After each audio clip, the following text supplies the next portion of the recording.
পাহাড় দেখলে কার না ভালো লাগে। আজ অনেক কষ্ট করে সীতাকুণ্ড চন্দ্রনাথ পাহাড়ের উপরে উঠলাম। উঠে ক্যামেরার মাধ্যমে দূর দূরান্তের দৃশ্যগুলো আপনাদেরকে দেখানো হচ্ছে।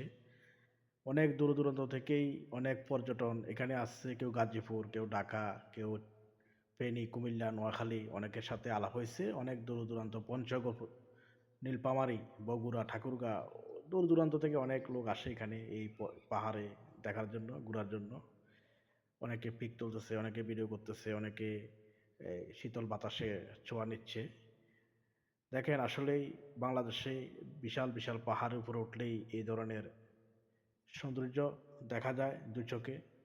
তো অবশ্যই আপনারা এসব মনোরম পরিবেশে সুইজারল্যান্ড, তারপরে হচ্ছে আপনার নিউজিল্যান্ড, কাশ্মীর এসব জায়গা তো আমরা যেতে পারি না, তবে ওইসব জায়গার সেই ফিলটা নিতে হলে আপনারা এই চট্টগ্রাম অঞ্চলে আসবেন।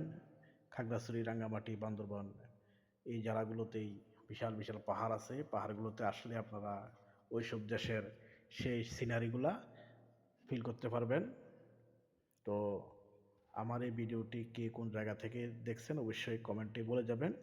আমি সুন্দরভাবে একটি গঠনমূলক কমেন্ট করবেন, আমি রিপ্লাই দিব এবং আপনাদের পাশে সবসময় পাহাড়ের পেজে সুন্দর সুন্দর ভিডিও নিয়ে সবসময় আসবো। আপনারা অবশ্যই প্রত্যেকটা ভিডিওতে গঠনমূলক কমেন্ট করবেন এবং যারা ফলো করেননি আমার এই পাহাড় আলো ফেজ অবশ্যই আপনারা এই পাহাড় আলো ফেজটি ফলো করে রাখবেন এবং অন্যদেরকেও ইনভাইট করবেন, যেহেতু অন্যরাও আমার এই পাহাড় আলো পেজটা ফলো করতে পারে এবং আমার এই পাহাড় আলো ফেজের প্রত্যেকটা ভিডিও যেন ওনারাও আপনাদের মতো অনুভব করতে পারে, দেখতে পারে এবং আমার এই ভিডিও দেখার পরে যেন সুন্দর করে একটা গঠনমূলক কমেন্ট করতে পারে এবং অন্যরা অবশ্যই এই ভিডিওটি দেখলে হয়তো এই চন্দ্রনাথ পাহাড়ে আসার জন্য আগ্রহ হবে, কারণ বেশি দূরে নয়।